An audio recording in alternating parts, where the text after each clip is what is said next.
শীতের কাছে আমার যে গল্প বলি, গল্পটা একটা সিন ছিল এরকম যে আমার একেবারেই কাপড় থাকবে না, ওটা ফিল করে লিপ কিস আছে, আমি স্ট্রেট ওটা অফ করে দিয়েছি।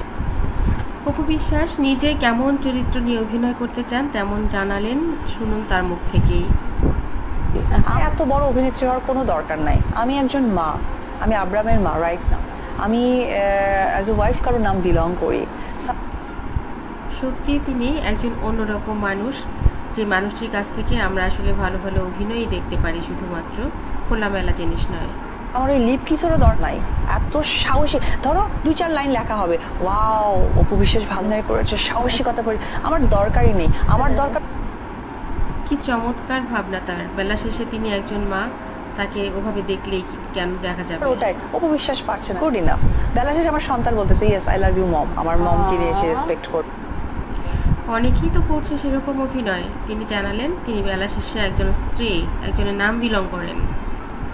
আমার কাছে এরকম একটা গল্প এসেছে যে আমার ফুল বডিতে নেকেড থাকে, হ্যাঁ মানে পড়বে যে আমার কাপড় নেই আর একটা লিপ কিস, আমি তো এই গল্পগুলো অ্যাকসেপ্ট করব না। আচ্ছা, তাহলে তুমি তোমার জায়গা। চমৎকার। সত্যি বলতে অপু বিশ্বাসকে আমরা এজন্যই ভালোবাসি, তাকে এজন্যই আমাদের খুব কাছের মানুষ মনে হয়, আমাদের খুব আপন মনে হয়। তাকে যখন আমরা পর্দায় দেখি মনে হয় আমাদের পাশের বাড়ির কেউ, এরকমটাই সে। এরকম নায়িকাই আমাদের আসলে দরকার, এমন নায়িকাই আমরা পছন্দ করি।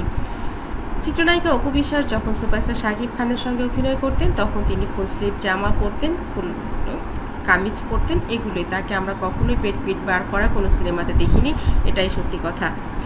অনেকেই বলবেন নাচতে নেমে ঘুমটা কেন? হ্যাঁ, নাচতে নেমে ঘুমটা দরকার নেই, এটা যেমন সত্য, তিনি এখন যেটা বললেন এটাও কিন্তু খুব চমৎকার সত্য।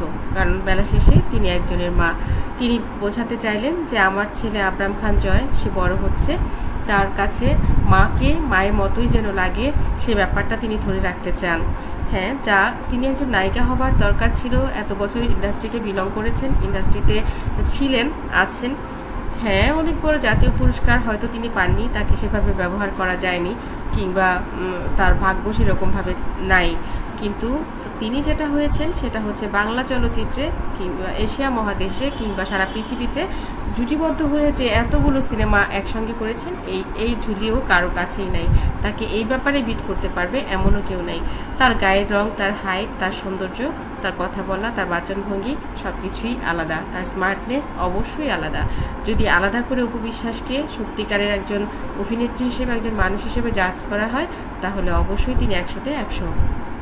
মা হিসেবে অবশ্যই তিনি 100-তে 100, স্ত্রী হিসেবে 100-তে 100, বৌমা হিসেবে অবশ্যই 100-তে 100।